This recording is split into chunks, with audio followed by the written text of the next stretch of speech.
अनुरागों, एक भोर नहीं होने को है, अज्ञान नींद से जागो, एक भोर नहीं होने को है।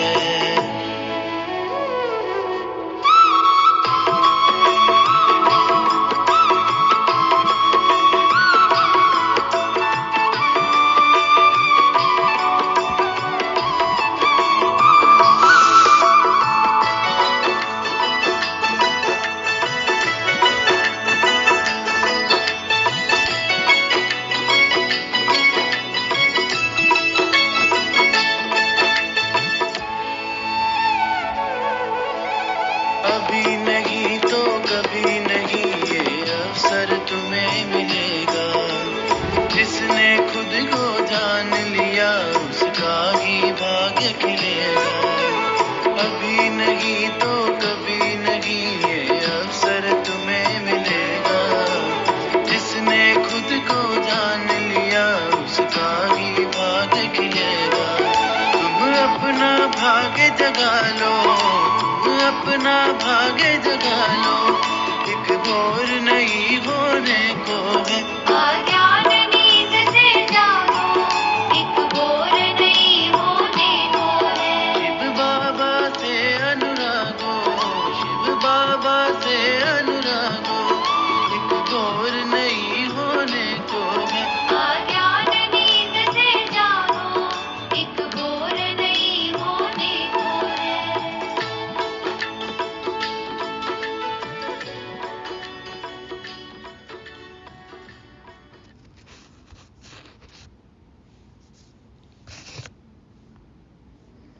ओम शांति।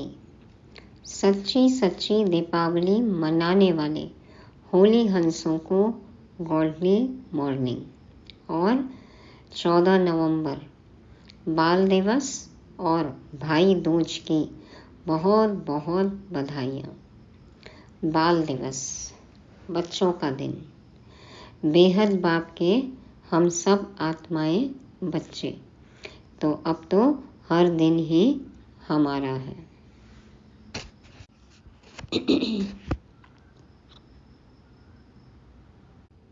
हम बच्चों को अब क्या करना है क्या नहीं परमपिता शिव समझाते हैं। और भाई दूज, आज सब तिलक करेंगे ना भाइयों को, तो हर आत्मा भाई भाई,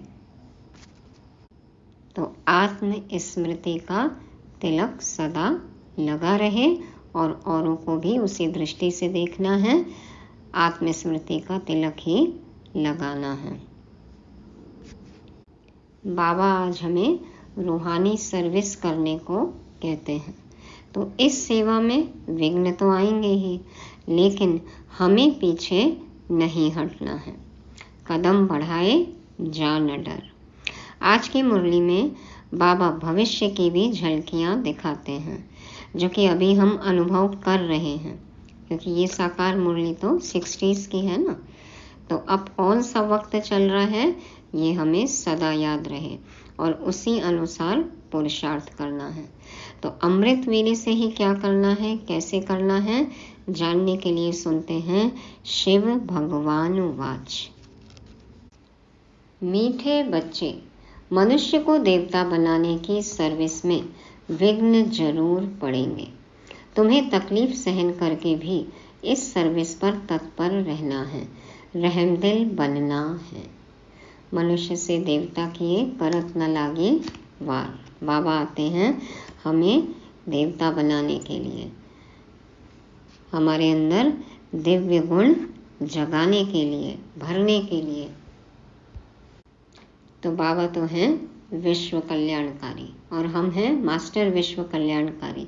तो बाबा कहते हैं तुम्हें भी यही सर्विस करनी है, मनुष्य को देवता बनाना है, लेकिन इस काम में विघ्न तो आएंगे ही, लेकिन हमें सहन करना है। यज्ञ का इतिहास देखें तो बाबा को भी कितनी तकलीफ का सामना करना पड़ा ना। साकार बाबा को भी कितना विरोध सहन करना पड़ा, लेकिन फिर भी शिव बाबा ने अपना काम छोड़ा नहीं है ना। बाबा इतना रहमदिल, इतने साल से बाबा मुरलियाँ चला रहे हैं, हम बच्चों को जगा रहे हैं। क्यों? क्योंकि बाबा रहम दिल है। तो हमें भी ऐसा ही रहम भाव रखना है। कितनी भी तकलीफ हो, विरोध हो, सितम हो, सहन करना है। खुद भी मनुष्य से देवता बनना है और औरों को भी ये राह दिखानी है। प्रश्न है, जिसे अंतिम जन्म की स्मृति रहती है उसकी निशानी क्या होगी? हमें यदि पता लग जाए कि आज आखिरी दिन है तो फिर कैसे एक्शन में आएंगे हम? तो उसी तरह से बाबा पूछ रहे हैं, यदि ये पता हो कि ये अंतिम जन्म है तो क्या याद रहना चाहिए, हमें क्या करना चाहिए? उत्तर है, उनकी बुद्धि में रहेगा कि अब इस दुनिया में दूसरा जन्म हमें नहीं लेना है और न तो दूसरों को जन्म देना है। हमारा यह अंतिम जन्म है, तो अब तो दुनिया खत्म होने ही वाली है, तो नई आत्माओं को भी जन्म नहीं देना है। यह पाप आत्माओं की दुनिया है, इसकी वृद्धि अब नहीं चाहिए, इसे विनाश होना है। हम इन पुराने वस्त्रों को उतार अपने घर जाएंगे। अब नाटक पूरा हुआ, नाटक पूरा हुआ, अब तो घर जाना है। तो फिर नई आत्माओं को अब जन्म नहीं देना है ना? बाबा कहते हैं हमको भी जन्म नहीं लेना इस पुरानी कलयुगी दुनिया में, और अब इसमें जनसंख्या वृद्धि भी नहीं करनी है, या ऐसा कोई भी काम नहीं करना है जिसमें हमारा सहयोग हो, जिससे कि जनसंख्या वृद्धि हो। किसी भी तरह से वो हो सकता है। गीत बजा।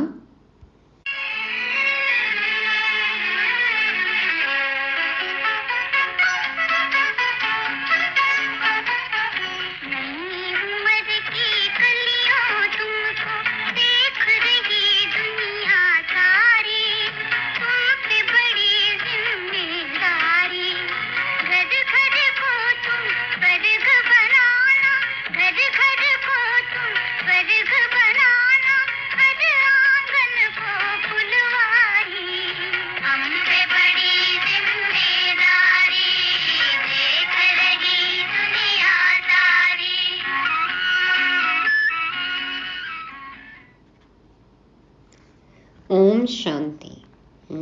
बाल दिवस के दिन बाबा कह रहे हैं नई उम्र की कलियां, हम सब नए नए बच्चे बाबा के, हमारे ऊपर क्या जिम्मेवारी है बाबा याद दिला रहे हैं। ओम शांति। बाप बैठ बच्चों को समझाते हैं कि तुम बच्चों को हर एक की ज्योति जगानी है, यह तुम्हारी बुद्धि में है। आत्म ज्योति जागृत रहे और औरों की भी जगानी है। आज बाबा ने कहा कि पतित दुनिया को और नहीं बढ़ाना, इसमें वृद्धि और नहीं करना है, तो यह तुम्हारी बुद्धि में है। बाप को भी बेहद का ख्याल रहता है कि जो भी मनुष्य मात्र हैं उनको मुक्ति का रास्ता बताएं। बाप आते ही हैं बच्चों की सर्विस करने, दुख से लिबरेट करने। मनुष्य समझते नहीं हैं कि यह दुख है तो सुख का भी कोई स्थान है, यह जानते नहीं। शास्त्रों में सुख के स्थान को भी दुख का स्थान बना दिया है। अब बाप है रहम दिल। शास्त्रों में कहते हैं ना कि स्वर्ग नरक सब यही है एक साथ, तो एक साथ तो नहीं है तो यही इसी दुनिया में, लेकिन जब स्वर्ग है तब नरक नहीं है, और जब नरक है तब स्वर्ग नहीं है। दुख है तो सुख नहीं, सुख है तो दुख नहीं। तो शास्त्रों में सुख के स्थान को भी दुख का स्थान बना दिया है। अब बाप है रहम दिल। मनुष्य तो यह भी नहीं जानते कि हम दुखी हैं, क्योंकि सुख का और सुख देने वाले का पता ही नहीं है। देवता और असुर को एक साथ दिखा दिया है, और मनुष्य को ये पता ही नहीं है कि हम दुखी हैं, क्योंकि सुख का और सुख देने वाले का पता ही नहीं है। जब अभी भगवान ही नहीं है धरती पर, द्वापर कलयुग में सुख धाम में जाने का रास्ता बताने वाला कोई नहीं है, क्योंकि संगम युग आता है तब बाबा आते हैं, तब बाबा हमको श्रीमत देते हैं, हम उस अनुसार पुरुषार्थ करते हैं, तब हम सतयुग त्रेता में सुख भोगते हैं। तो ये बातें तो किसी को पता ही नहीं है। सुख का और सुख देने वाले का पता नहीं है, तो यह भी ड्रामा की भावी। चलो ये सब नहीं पता है, अज्ञानता है, तो बाबा कहते हैं यह भी ड्रामा की भावी। सुख किसको कहते हैं, दुख किसको कहते, यह जानते ही नहीं है। ईश्वर के लिए कह देते कि वही सुख दुख देते हैं, कह देते हैं ना दुख सुख ऊपर वाले की मर्जी है, गोया उस पर कलंक लगाते हैं। ईश्वर जिनको बाप कहते हैं उनको जानते ही नहीं।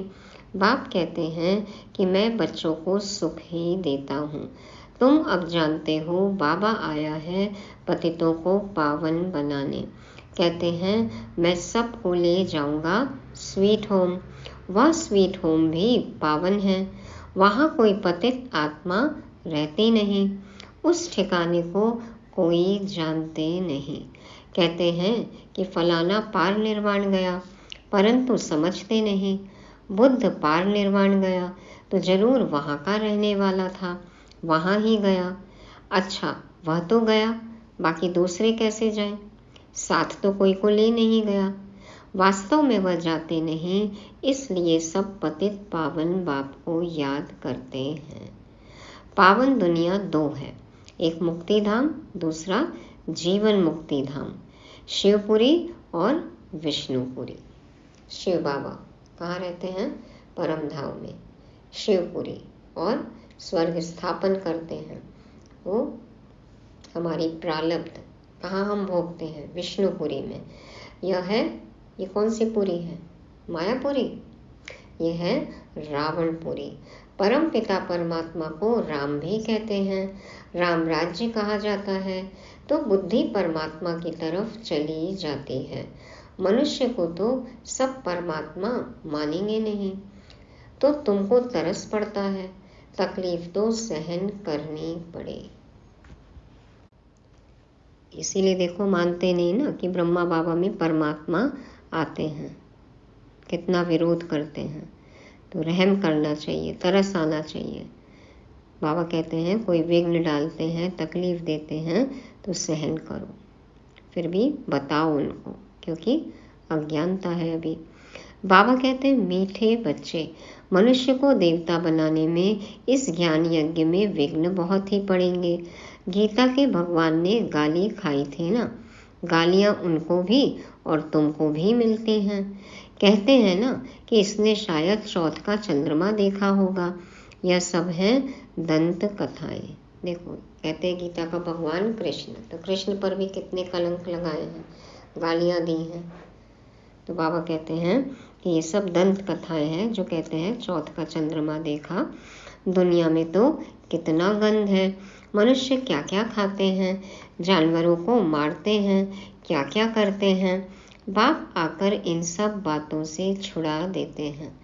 दुनिया में मारामारी कितनी है, तुम्हारे लिए बाप कितना सहज कर देते हैं। बाप कहते हैं कि तुम सिर्फ मुझे याद करो तो विकर्म विनाश हो जाएंगे। सबको एक ही बात समझाओ। क्या बात समझानी है? बाबा का परिचय तो देना है। समझाते हैं तो लोग गालियां देते हैं, विरोध करते हैं। बाबा कहते हैं गाली देने वालों को भी गले लगाओ। ब्रह्मा बाबा ने देखो कितना सहन किया, उनके चरित्र पर लांछन लगा, लेकिन फिर भी बाबा एकदम अडिग रहे, अचल रहे और सेवा में तत्पर रहे। तो हमें भी फॉलो फादर करना है ना? बाबा कहते हैं ना कलंक लगेंगे तभी कलंगीधर बनेंगे। तो सबको एक बात समझानी है। बाप कहते हैं अपने शांति धाम और सुख धाम को याद करो, तुम असल वहाँ के रहवासी हो। सन्यासी लोग भी वहाँ के लिए ही रास्ता बताते हैं। अगर एक निर्वाण धाम चला गया तो फिर दूसरे को कैसे ले जाएंगे? उनको कौन ले जाएगा? समझो, बुद्ध निर्वाण धाम में गया, उनके बौद्धि तो यहाँ बैठे हैं, उनको वापस ले जाए ना, अपने फॉलोअर्स को तो ले जाना चाहिए। गाते भी हैं जो पैगंबर है सबकी रूह यहाँ है, यानी किस न किस शरीर में है, फिर भी महिमा गाते रहते। अच्छा, धर्म स्थापन करके गए, फिर क्या हुआ? मुक्ति में जाने लिए मनुष्य कितना माथा मारते हैं। उसने तो यह जप तप तीर्थ आदि नहीं सिखाया। बाप कहते हैं मैं आता ही हूँ सबकी गति सदगति करने, सबको ले जाता हूँ। सतयुग में जीवन मुक्ति है, एक ही धर्म है, बाकी सब आत्माओं को वापस ले जाते हैं। तुम जानते हो वह बाबा है बागवान, हम सब माली हैं। बाबा है मालिक, बागवान, हम सब माली हैं। हमें भी देखभाल करनी है ना, पूर्वज आत्माएं हैं हम। तो मम्मा बाबा और सब बच्चे माली बन बीज बोते रहते हैं।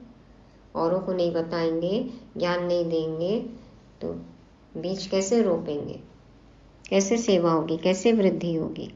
बाबा कहते हैं कलम निकलती है फिर माया के तूफान लग पड़ते हैं। बच्चे आते हैं लेकिन फिर माया के तूफान में फंस जाते हैं।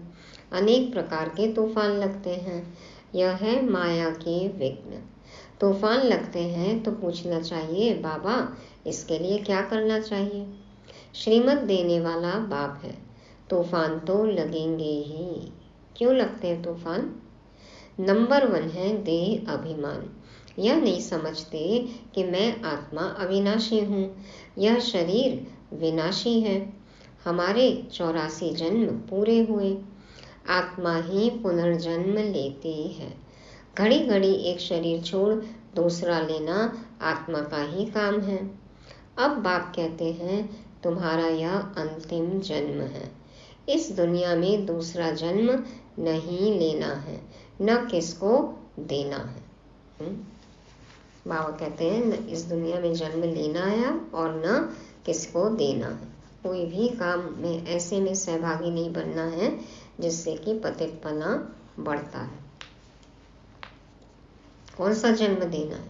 औरों का भी अलौकिक जन्म हो, बाबा का परिचय मिले, दिव्य जन्म हो, ऐसा काम करना है, ऐसा बीज बोना है ना? ऐसी सेवा करनी है।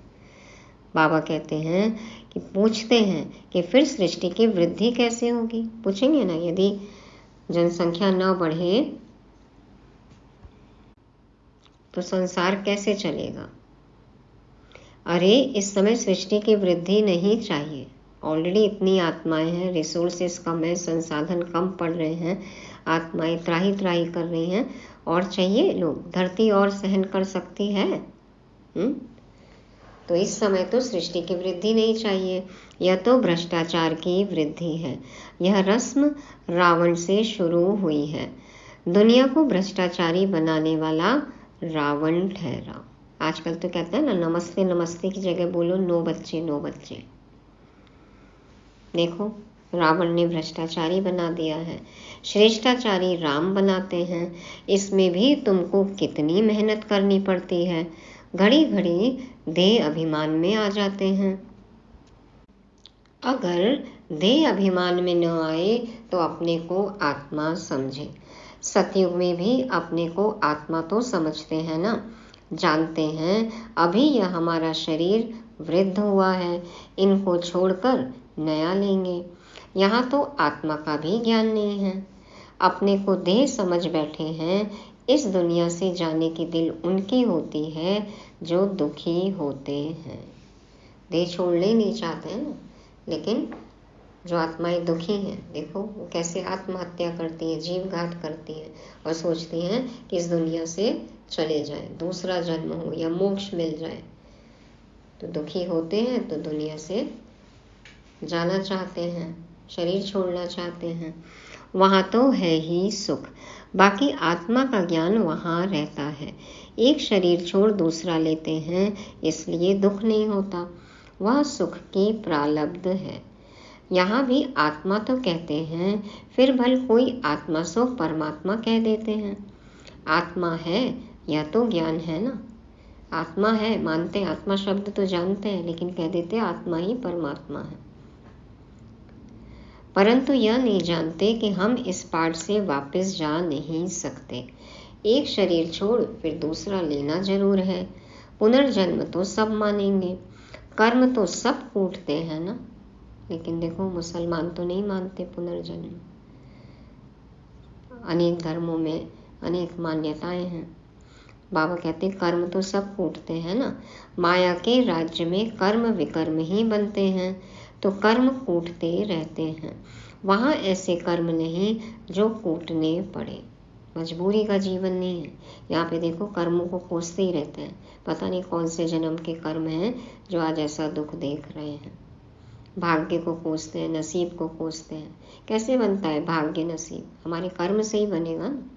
जो हम सोचते हैं वही हमारे कर्म में आता है, उससे ही नसीब बनता है, भाग्य बनता है। कर्म फूटते रहते हैं, कोसते रहेंगे। अब तुम समझते हो कि वापस जाना है, विनाश होना ही है। बॉम्ब्स की ट्रायल भी ले रहे हैं, ट्रायल ले रहे हैं आजकल, तो छोड़ ही रहे हैं, देख रहे हैं क्या चल रहा है। गुस्से में आकर फिर ठोक देंगे, चल ही रहा है ना, गुस्सा दिख रहा है ना। यह पावरफुल बॉम्ब्स हैं। गायन भी है यूरोपवासी यादव। भल हम सब धर्म वालों को यूरोपवासी ही कहेंगे। जो अन्य धर्म वाले हैं सब यूरोपवासी। यादव, भारत है एक तरफ, बाकी उन सबको मिला दिया है। अपने खंड लिए उन्हों को प्यार तो बहुत है, सबको अपने अपने देश से, खंड से प्यार है।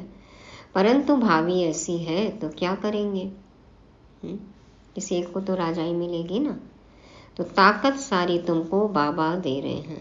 योग बल से तुम राज्य ले लेते हो, लेकिन खुला निमंत्रण है सबको, आओ बाबा के बनो, बादशाही पाओ।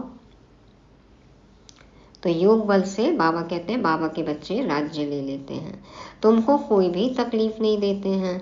सिर्फ बाप कहते हैं मुझे याद करो, देह अभिमान छोड़ो। कहते हैं कि मैं राम को याद करता हूँ, श्री कृष्ण को याद करता हूँ। तो वे अपने को आत्मा थोड़ी समझते हैं, देहधारी को याद कर रहे हैं ना।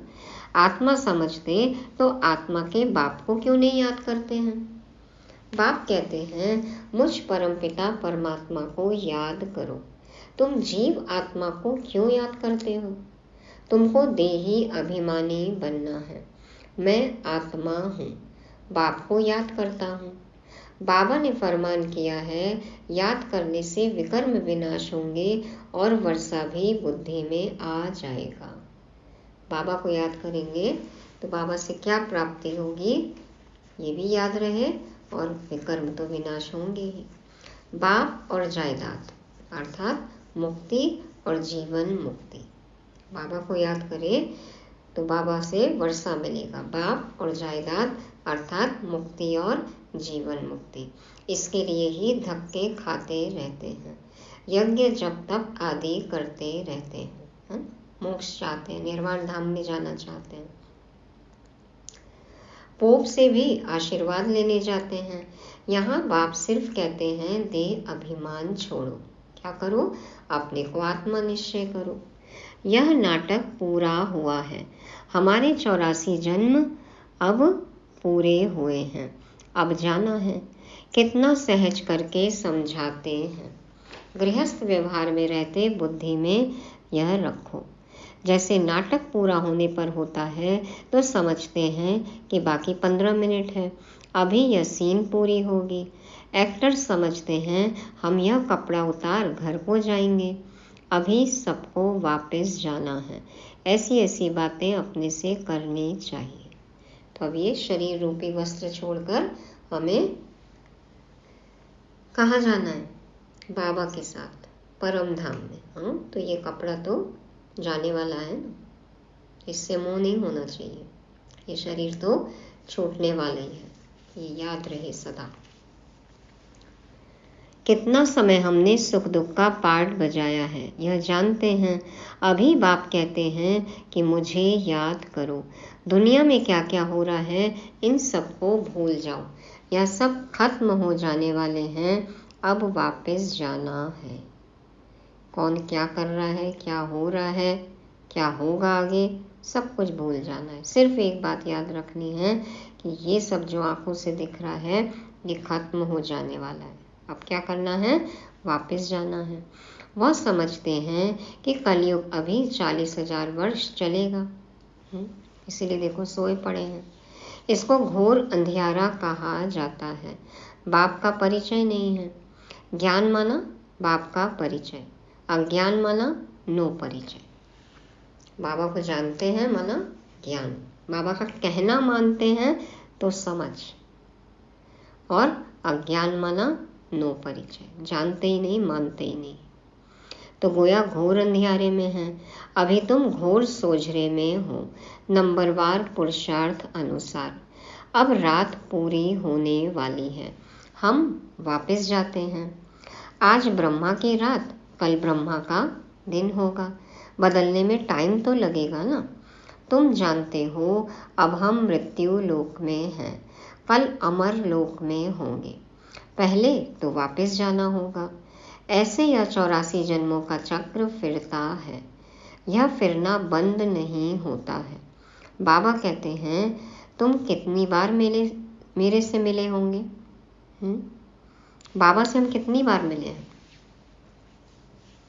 कोई गिनती कर सकता है कितनी बार मिले हैं? बच्चे कहते हैं कि अनेक बार मिले हैं। हर कल्प में तो मिलते ही हैं, लेकिन एक कल्प में हम कितनी बार मिलते हैं? कितनी बार मिल सकते हैं? हर सेकंड हम चाहे तो मिलन मना सकते हैं ना। मिले ही रहे, जुड़े ही रहे, कंबाइंड रहे, छोड़े ही नहीं, तो बार बार मिलने की जरूरत है?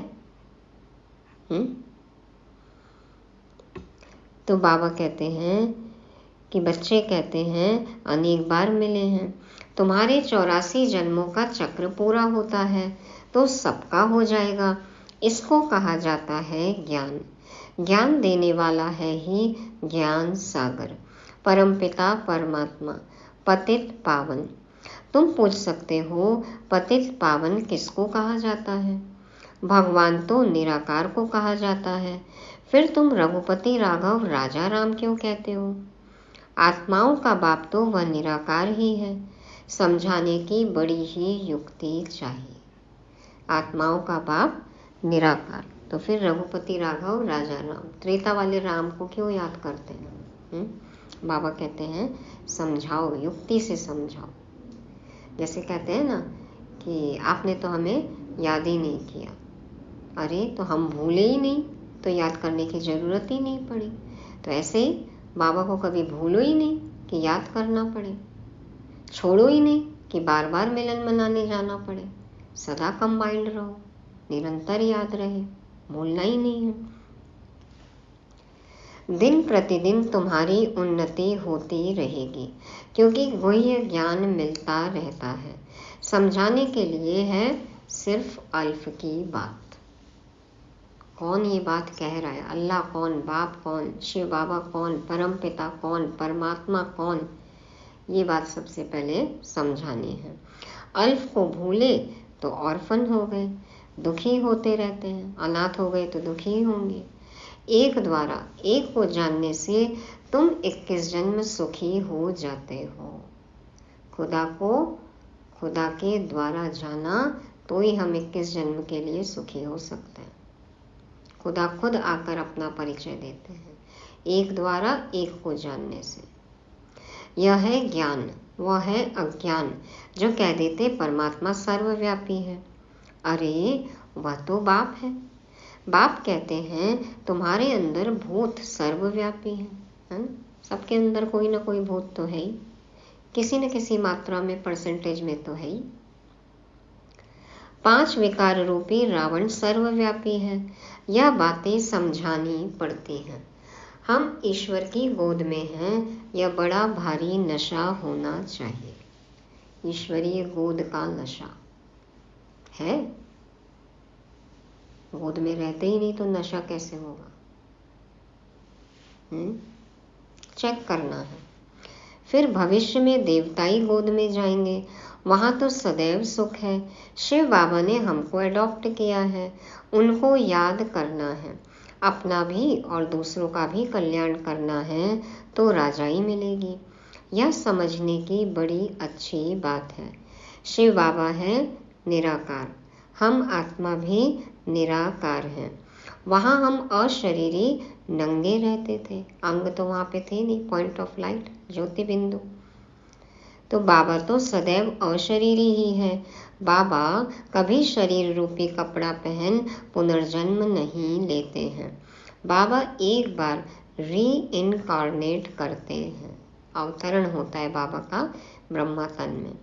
पहले पहले ब्राह्मण रचते हैं तो उनको अपना बनाकर और नाम रखना पड़े ना। नया जन्म देते हैं, मर्जीवा जन्म हमारा, द्विज है, ब्राह्मण है, तो नाम रखते हैं बाबा। देखो, ब्रह्मा नहीं तो ब्राह्मण कहाँ से आए? तो यह वही है जिसने पूरे 84 जन्म लिए हैं। गोरा जो फिर सांवरा बना है, सुंदर से श्याम, श्याम से सुंदर बनता है। भारत का भी हम श्याम सुंदर नाम रख सकते हैं। भारत को ही श्याम, भारत को ही गोल्डन एज सुंदर कहते हैं। भारत ही काम चिता पर बैठ काला बनता है, भारत ही ज्ञान चिता पर बैठ गोरा बनता है। बच्चों से ही तो भारतवासियों से ही तो भारत है ना। कोई भी देश उसके नागरिक से ही जाना जाता है। जैसे हम हो गए वैसे देश हो गया। तो भारत से ही माथा मारना पड़ता है। भारत को ही बाबा ने सुंदर बनाया। हम बने, बाबा के कहने पर हमने पुरुषार्थ किया, और फिर देखो बाबा को भूलकर हम काले हो गए। इसलिए बाबा को भारत में आकर हम बच्चों से, हम भारतवासियों से माथा मारना पड़ता है। भारतवासी फिर और धर्मों में कन्वर्ट हो गए हैं। यूरोपियन और इंडियन में फ़र्क नहीं दिखाई पड़ता है। वहाँ जाकर शादी करते हैं तो फिर क्रिश्चियन कहलाने लग पड़ते हैं। उनके बच्चे आदि भी उसी फीचर्स के होते हैं। अफ्रीका में भी शादी कर लेते हैं।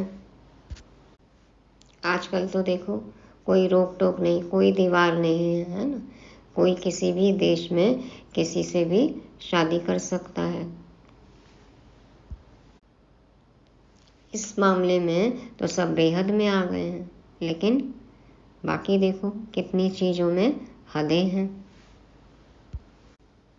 तो हमें तो हर प्रकार की हद छोड़, देह अभिमान की हद छोड़ बेहद में जाना है ना, देही अभिमानी बनना है। अब बाबा विशाल बुद्धि देते हैं चक्र को समझने की। यह भी लिखा हुआ है, विनाशकाले विपरीत बुद्धि। यादवों और कौरवों ने प्रीत नहीं रखी। बाबा को जाना ही नहीं, समझा ही नहीं, बने ही नहीं। जिन्होंने प्रीत रखी उनकी विजय हुई। प्रीत रखना माना कहना मानना। जिसने बाबा का कहना माना वो विजयी। विपरीत बुद्धि कहा जाता है दुश्मन को। बाप कहते हैं इस समय सब एक दो के दुश्मन हैं। बाप को ही सर्वव्यापी कह गाली देते हैं, या तो फिर कह देते जन्म मरण रहित है, उनको कोई भी नाम रूप नहीं है। ओ गॉडफादर भी कहते हैं। साक्षात्कार भी होता है आत्मा और परमात्मा का। उसमें और परमात्मा में फर्क नहीं रहता। ज्योति बिंदु है ना। बाकी नंबरवार कम जास्ती ताकत तो होती ही है। बाबा तो सागर है। तो बाबा कहते हैं कि आत्मा परमात्मा का साक्षात्कार तो हो सकता है, करते भी हैं। कहते हैं ना लाइट दिखी तो समझ नहीं सकते कि आत्मा है कि परमात्मा है, लेकिन ताकत की बात कहें, महिमा की बात कहें तो वो तो अलग है ना। मनुष्य भल मनुष्य हैं, उनमें भी तो मर्तबे होते हैं। तो फिर आत्मा और परमात्मा में तो बहुत फर्क है। आत्मा आत्मा में ही फर्क है, तो आत्मा और परमात्मा में तो बहुत फर्क है। तो बाबा कहते हैं बुद्धि का फर्क है। मनुष्य भल मनुष्य हैं, लेकिन उनमें भी मर्तबे होते हैं ना, कई वर्ग हैं। क्यों? क्योंकि बुद्धि का फर्क है। जिसकी जैसी समझ वैसा पद। ज्ञान सागर ने तुमको ज्ञान दिया है तो उनको याद करते हो, वह अवस्था तुम्हारी अंत में बनेगी। हर पल याद रहे बाबा तो वो तो अंत में होगा। अभी तो याद खिसक जाती है, बुद्धि कहीं कहीं और चली जाती है। अमृत वेले सिमर सिमर सुख पाओ, भल लेटे रहो परंतु नींद नहीं आने चाहिए। जैसे ही आँख खुले, अमृत वेला बाबा को ही याद करना है। मैं आत्मा परमात्मा की संतान। सबसे पहले बाबा को मुझ आत्मा का गुड मॉर्निंग, है ना। बाबा कहते हैं भले लेटे रहो परंतु नींद नहीं आनी चाहिए। अब ये नहीं कि लेट के अमृत वेला करना है, अपना हट कर बैठना चाहिए। नियम तो नियम है ना। मेहनत है। वैद्य लोग भी दवाई देते हैं अमृत वेले के लिए, यह भी दवाई है। कई डोज तो सुबह ही खाने पड़ते हैं ना, खाली पेट खाने पड़ते हैं, सूरज उगने से पहले खाने पड़ते हैं। तो ये अमृत वेला भी, बाबा की याद भी, ये क्या है? दवाई है। रचता बाप ब्रह्मा द्वारा ब्राह्मण रचकर पढ़ाते हैं, यह बात सबको समझानी है। अच्छा, सुबह सुबह दवाई खानी है ना, तभी हम निरोगी रह सकते हैं। तन मन के रोग की बात हो रही थी ना अभी 1-2 दिन पहले की मुरली में। तो फिर ये दवाई तो खानी है। मन मना भव है दवाई, मध्याजी भव है दवाई, मामिकम याद है दवाई।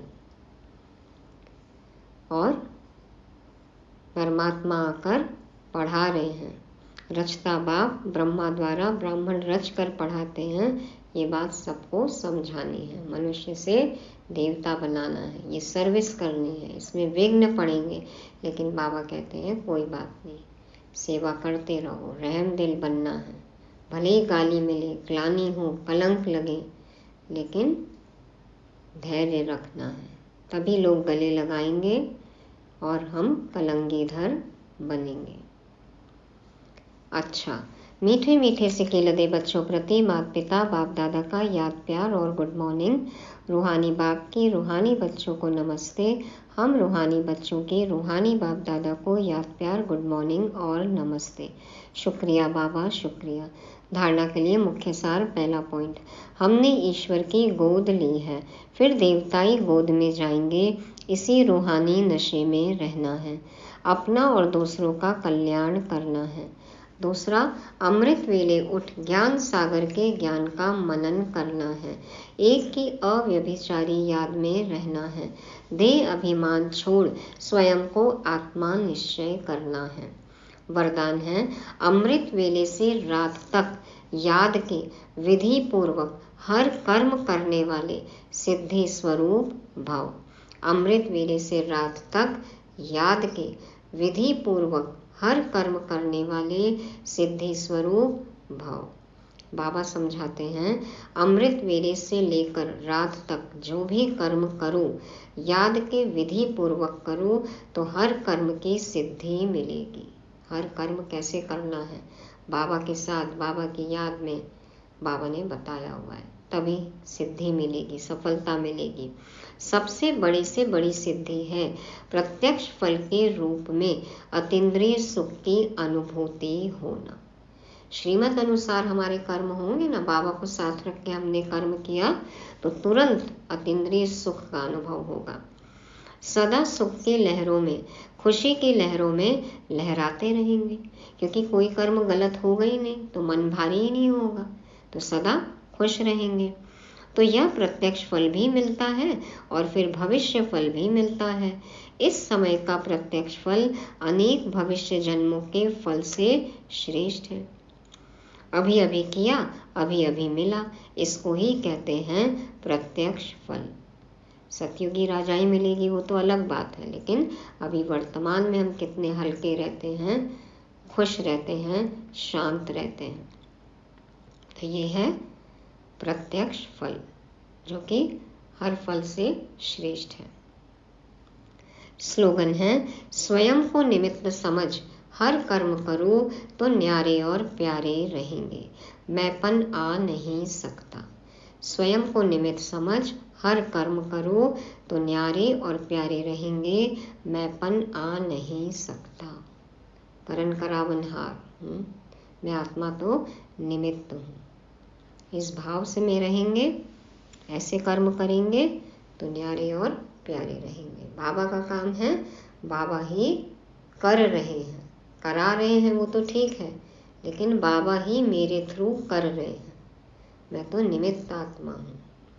न्यारे और प्यारे। रिवाइज करने के लिए पॉइंट्स हैं। पहला, बाबा ने कहा रूहानी सर्विस करो, विघ्न आएंगे लेकिन सहन करना है, सहन करेंगे तभी तो शहंशाह बनेंगे ना। और दूसरा, अब ऐसा कोई भी कर्म नहीं करना है जिससे जनसंख्या वृद्धि हो। याद रहे कि ये हमारा अंतिम जन्म है और किसी को जन्म नहीं देना है, पवित्र रहना है। तीसरा, विशाल बुद्धि। सारी बातें बाबा ने समझा दी हैं, कब क्या होने वाला है सब कुछ पता है, तो बुद्धि विशाल हो, सब बातें समझनी है और समय देखते हुए तीव्रतम पुरुषार्थ करना है। चौथा, विधि पूर्वक हर कर्म करना है, तब सिद्धि मिलेगी। सुबह से लेकर रात तक कैसे क्या करना है बाबा ने सब बातें समझाई हैं, तो हर कर्म विधि पूर्वक हो। और पांचवा है निमित्त। तो मैं तो सेवाधारी हूँ, निमित्त हूँ, लेकिन कठपुतली हूँ, है ना, जैसे चाहे बाबा चलाए, तब रहेंगे हम न्यारे और प्यारे। ओम शांति।